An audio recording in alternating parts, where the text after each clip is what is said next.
মুখ্যমন্ত্রী ডক্টর হিমন্ত বিশ্ব শর্মা আজ শিলচর থেকে ভার্চুয়ালি হাইলাকান্দির নতুন আধুনিক সার্কিট হাউসের উদ্বোধন করেন।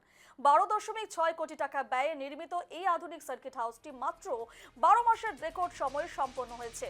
ভবনটিতে রয়েছে 18টি ডিলাক্স কক্ষ, একটি সম্মেলন কক্ষ এবং একটি রান্নাঘর, যা জেলার অতিথি আবাসন এবং সরকারি বৈঠকের জন্য উন্নত সুবিধা প্রদান করবে। এই উপলক্ষে হাইলাকান্দির জেলা শাসক অভিষেক জৈন এবং এসএসপি অমিতাভ সিনহা উপস্থিত ছিলেন, যখন মুখ্যমন্ত্রী ভার্চুয়াল মাধ্যমে বহু প্রতীক্ষিত সার্কিট হাউসটির উদ্বোধন করেন। সার্কিট হাউসের পাশাপাশি মুখ্যমন্ত্রী আজ হাইলাকান্দিতে 2.98 কোটি টাকা ব্যয়ে নির্মিত একটি যুব হোস্টেল এবং 7.66 কোটি টাকা ব্যয়ে নির্মিত বিএমএইচএস স্কুলের একটি আধুনিক বিদ্যালয় ভবনেরও উদ্বোধন করেন।